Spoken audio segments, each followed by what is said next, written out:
तो भाई लोग आज हम बात करने वाले हैं लुगिज्म के चैप्टर नंबर 431 के बारे में। और अगर आपने अब तक मेरे चैनल को सब्सक्राइब नहीं करा है तो जल्दी से इसको सब्सक्राइब कर लो ताकि आगे आने वाली वीडियोस आप मिस ना कर सको। और आज की वीडियो की शुरुआत में हम देखते हैं जैसे ही डैनियल लोगों की गैंग को ज्वाइन करने के लिए एक नया बंदा आता है। वास्को और जैक इस नए बंदे को देख के काफी ज्यादा हैरान हो जाते हैं। अभी जैक हैरान होके कहता है, डैनियल पार्क क्या तुम सीरियस हो? क्या ये इंसान हमारी गैंग का एक हिस्सा बनेगा? ये तो एंशन का वही हरामजादा है। अभी हम देखते हैं जो बंदा यहाँ पे आया होता है वो और कोई नहीं बल्कि हडसन अहान होता है, जिससे वास्को और जैक ली का 36 का आंकड़ा होता है। वास्को और जैक इस बंदे को बिल्कुल भी पसंद नहीं करते। अभी जो वास्को होता है हडसन को देख के कहता है, ये एक बुरा इंसान है। इसके अलावा अगर तुम गैंग में किसी को भी लेके आओगे तो मुझे चलेगा, लेकिन ये इंसान नहीं। मैं अब तक भूला नहीं हूँ इसने और इसके लोगों ने कैसे बर्न नगर के लोगों को नुकसान पहुंचाया था। जैक भी गुस्से में कहता है, आखिर तू यहाँ पे क्यों आया है? क्या उस जैकी बच्चे ने तुझसे बदला लेने के लिए कहा है मुझसे? तभी डैनियल कहता है, रुक जाओ, मैं जानता हूँ तुम हडसन के बारे में क्या सोचते हो और मैं ये भी जानता हूँ कि हडसन को देख के तुम्हें कितना गुस्सा आ रहा है। हडसन और उसके साथ के लोग शियोल में आए थे और उन्होंने हमारे दोस्तों के ऊपर अटैक करा था। इन्होंने कई सारे लोगों के शरीर में ऐसे निशान भी बनाए जो कभी भी मिट नहीं सकते। एक दूसरे के साथ मिलकर काम करने से पहले ऐसी कई सारी चीजें हैं जिसके ऊपर हमें काम करना होगा। देखो, हडसन से नफरत से ज्यादा जरूरी हमारे लिए वर्कर्स को गिराना है और मुझे इस बात पे पूरा यकीन है। अभी जो हमारी वर्कर्स के साथ फाइट हुई थी वहाँ से तुम्हें अंदाजा हो गया होगा कि वर्कर्स कितने ज्यादा ताकतवर हैं। सिर्फ हम 3 लोग ही उनको नहीं हरा सकते। वर्कर्स के साथ व्हाइट टाइगर जॉब सेंटर, यहाँ तक कि हॉस्टल भी उनके साथ है। और किसको पता जो मिस्टीरियस फर्स्ट एफिलिएट है वो कितनी ज्यादा ताकतवर होगी। इसलिए हमारे पास इतनी ताकत होनी चाहिए कि हम वर्कर्स का सामना कर सकें। इसीलिए तुम सबके आपस में जो भी दुश्मनी है हमें वो भुलानी होगी। जैक कहता है, लेकिन हमारा मकसद पूरा करने के लिए हम ऐसा। इतने में ही हडसन कहता है, सबसे पहले मैं कुछ कहना चाहूंगा। पहली बात तो मेरा तुम लोगों से माफी मांगने का कोई भी इरादा नहीं है। ये सच बात है कि हम लोगों ने ही तुम्हारे ऊपर पहले अटैक किया था, लेकिन मुझे लगता है हमने जो कुछ भी गलत करा था हमें उसकी सजा मिल चुकी है, बल्कि उससे ज्यादा ही हमारे साथ हो चुका है। लेकिन मैं यहाँ पे एली जैंग से अपना बदला लेने के लिए आया हूँ। अगर तुम्हें इस बात से कोई भी प्रॉब्लम है तो मैं चुपचाप से एंसन वापस चला जाऊंगा। अगर तुम्हें ये सब कुछ मंजूर नहीं है तो हम हमारी डील को यहीं पे खत्म कर सकते हैं। अभी जो जे होता है वो भी काफी ज्यादा परेशान लग रहा होता है और इशारों में डैनियल को कुछ बोल रहा होता है। डैनियल कहता है, जे क्या हुआ? तुम पूछ रहे हो कि हमारी गैंग की कंडीशन ठीक है या फिर नहीं? जे तुम चिंता मत करो, यहाँ पे सब कुछ ठीक है, सब कुछ अच्छा चल रहा है। वास्को और जैक दोनों ने ही अपनी आंखों से देखा है कि वर्कर्स कितने ज्यादा ताकतवर हैं और जो उनके बाकी के बंदे हैं वो कितने ज्यादा ताकतवर हो सकते हैं। भले ही अभी यहाँ पे सिचुएशंस थोड़ी सी अजीब हैं, लेकिन हम सबको एक साथ मिलके काम करना होगा ताकि हम सब वर्कर्स को हरा सकें। तुमने वो कहावत तो सुनी ही होगी, दुश्मन का दुश्मन दोस्त होता है। तो ठीक है, हमारी नई गैंग की शुरुआत हो चुकी है। अब जैक और वास्को भी अभी हडसन को एक्सेप्ट कर लेते हैं क्योंकि वर्कर्स को हराने के लिए उनको हडसन की जरूरत पड़ सकती है। और जो डैनियल लोगों ने अपनी गैंग बनाई होती है उसका नाम होता है एलाइड। हडसन कहता है, मैं माफी नहीं मांगने वाला। जैक अपने हाथ जोड़ के बोल रहा होता है, ओ महान दयालु बुद्धा, मुझे सब्र करने की शक्ति दो। वास्को कहता है, जे काफी दिनों बाद दिख रहे हो। डैनियल कहता है, तो आखिरकार हमने अपनी गैंग बना ही ली। और यार ये जो कमाल की गैंग अभी बनी होती है इसका हेड होता है हमारा डैनियल। इसके बाद सीन शिफ्ट होता है और हम देखते हैं जिनयोंग पार्क को, जिसने अभी सैमुअल, जोहान और डैनियल को पकड़ रखा होता है, यानी कि बांध के लेटा रखा होता है। जिनयोंग सैमुअल को कहता है, वर्कर की फर्स्ट एफिलिएट में तुम्हारा स्वागत है। और भाई लोग, जो जिनयोंग ने सैमुअल के मुंह पे कुछ चीज डाली होती है वो कांच का एक गिलास होता है और जो केमिकल जिनयोंग ने उसके अंदर डाला होता है, पहले मुझे लग रहा था कि वो सैमुअल के मुंह के अंदर चला गया है, लेकिन वो उसके अंदर नहीं गया होता, क्योंकि अगर अंदर जाता तो सैमुअल उससे मर जाता। अभी जो सैमुअल होता है कुछ बोलने की कोशिश कर रहा होता है, इसलिए जो जिनयोंग होता है इस गिलास को उसके मुंह से बाहर निकाल देता है। जिनयोंग कहता है, अबे छोटे चूहे, आखिर तो क्या बोलने की कोशिश कर रहा है? जैसे ही सैमुअल के मुंह से जिनयोंग इस गिलास को बाहर निकालता है, सैमुअल हांफता हुआ कहता है, जिनयोंग चलो चलो बात करते हैं। आखिर तुमने यूजिन के साथ किस तरह की डील करी है?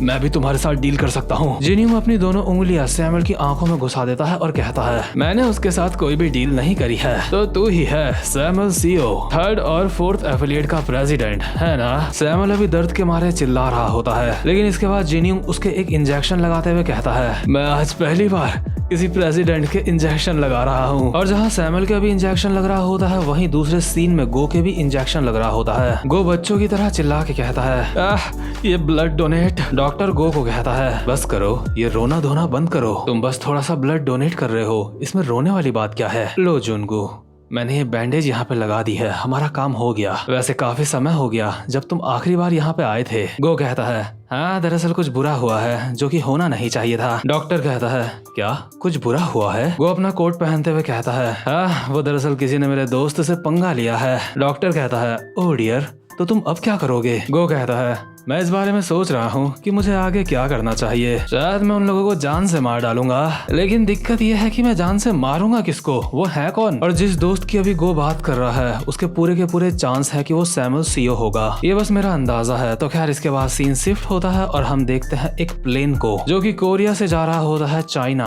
और अगर ये चाइना जा रहा है तो आप समझ ही सकते हो कि इसके अंदर कौन बैठा होगा। इसके अंदर होता है जाइलंग। जाइलंग को अभी वो पल याद आ रहा होता है जब वो जेक के साथ खिड़की से नीचे कूद गया था और जेक और जाइलंग दोनों की ही जान खतरे में थी। उस समय जाइलंग जेक को कहता है, जेक मैं यहाँ पे तुझसे बदला लेने के लिए नहीं आया हूँ, मैं लड़ते लड़ते यहाँ पे मरने के लिए आया हूँ। तुम्हारी वजह से मैंने वीवी को अपनी असली फीलिंग्स बता दी। मैं तुम्हारा शुक्रगुजार हूँ कि मैं वीवी को तुम्हारी वजह से अपनी फीलिंग्स बता पाया। वैसे भी मैं जितनी भी जिंदगी अब जीने वाला हूँ वो नर्क से भी बदतर होगी। जब तक मैं सांसें लेता रहूंगा तब तक मैं वीवी के ऊपर बस एक बोझ रहूंगा। यूजिन मैं अपना मकसद पूरा करूंगा। और जैसे ये दोनों नीचे गिर रहे होते हैं जेक को जाइलंग का दर्द समझ आ जाता है और जेक कहता है, तू बेवकूफ कहीं के।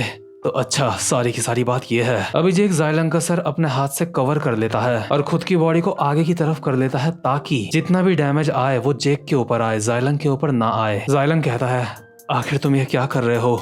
हम दोनों दुश्मन हैं। जेक कहता है, तो तू बस वीवी से दूर भाग रहा है। अगर ऐसा ही रहा तो तेरी वजह से वीवी अपनी बाकी की जिंदगी बस रोती रहेगी। तू चियोन गार्ड्स का एक बंदा है ना? जाइलंग तेरा काम है वीवी की रक्षा करना। तुझे जाना होगा, तुझे उसके दिल को टूटने से बचाना होगा। मतलब यार जेक ना काफी कमाल का बंदा है। उसने अपने दुश्मन की भी जान बचा ली क्योंकि जेक को पता था कि वो और वीवी एक दूसरे से सच्चा प्यार करते हैं। जिस तरीके का जेक बंदा है उसको देख के साफ पता चलता है कि वो महान गैब्रियोंग किम का बेटा है। और जब जाइलंग प्लेन के अंदर बैठा हुआ होता है तो वो अपने मन में बोल रहा होता है, जेक तेरा बहुत बहुत शुक्रिया। इसके बाद हम देखते हैं चाइना का सीन जहाँ पे वीवी की अभी शादी हो रही होती है। वीवी का होने वाला पति बस उसको अभी एक रिंग पहनाने ही वाला होता है और वीवी की आंखों से आंसू आ रहे होते हैं क्योंकि उसको ये शादी नहीं करनी। लेकिन इतने में ही यहाँ पे आता है जाइलंग जिसके शरीर से अभी काफी खून टपक रहा होता है क्योंकि जाइलंग यहाँ पे काफी सारे बंदों को निपटा के आया होता है। और जाइलंग के पास अभी अपना सबसे खतरनाक हथियार भी होता है जिससे वो किसी को भी फाड़ के रख देता है। अभी जाइलंग को देखते ही साथ जो वीवी होती है जाइलंग की तरफ भाग के आती है और रोते रोते उछल के जाइलंग के गले लग जाती है। जाइलंग भी अभी ठान के आया होता है कि वो वीवी के लिए पूरी दुनिया से लड़ जाएगा। जाइलंग कहता है,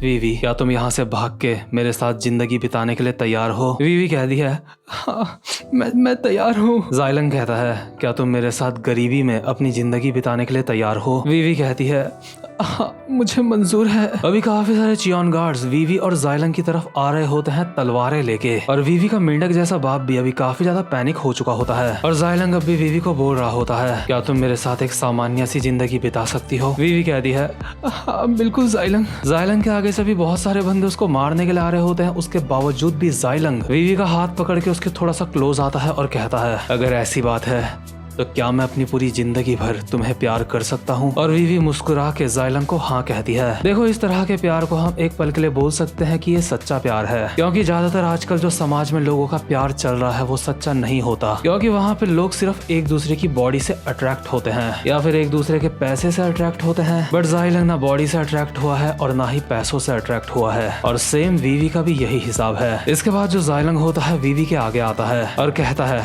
तुम यहीं पे रुको, मुझे पूरा यकीन है मुझे ज्यादा समय नहीं लगेगा। भले ही जो मैं बोल रहा हूँ ये सच ना हो लेकिन मैं तुम्हारे लिए इसको सच बनाऊंगा और मैं वापस तुम्हारे पास आऊंगा जैसा मैं हर बार करता हूँ। आज से और इसी पल से मैं अपनी पूरी जिंदगी भर तुम्हारी रक्षा करूंगा। तो खैर ये रोमांटिक सीन खत्म होने के बाद सीन शिफ्ट होता है और हम देखते हैं यूजिन के स्कूल का सीन। अभी यूजिन यहाँ पे जेम्स ली को बोल रहा होता है, कितनी कमाल की बात है, अब दुनिया को पता है कि हम साथ में मिलके काम करते हैं। जेम्स अभी यूजिन को अपनी जगह में बैठते हुए कहता है, हाँ मुझे नहीं लगा था हम दुनिया वालों के सामने अपनी पार्टनरशिप को इतनी जल्दी डिस्क्लोज कर देंगे। जितना हमने सोचा था हमारा प्लान उससे ज्यादा तेजी से काम कर रहा है। यूजिन कहता है, हाँ तुमने बिल्कुल सही कहा और इस बात का तुम्हारा बहुत बहुत शुक्रिया, हमारा प्लान तुम्हारी ही वजह से काफी ज्यादा सही चल रहा है। जेम्स अगर उस वक्त वहाँ पे तुम ना होते तो मैं तो ये इमेजिन भी नहीं कर पा रहा था कि हम बिग डील का शिकार पूरा कैसे करते। और ऑब्वियसली यूजिन ऐसा इसलिए कहता है क्योंकि उस वक्त वहाँ पे यूजिन के सामने गन था और गन उसके बंदों की तोड़ रहा था और गन का सामना वहाँ पे एक ही बंदा कर सकता था और वो था जेम्स ली।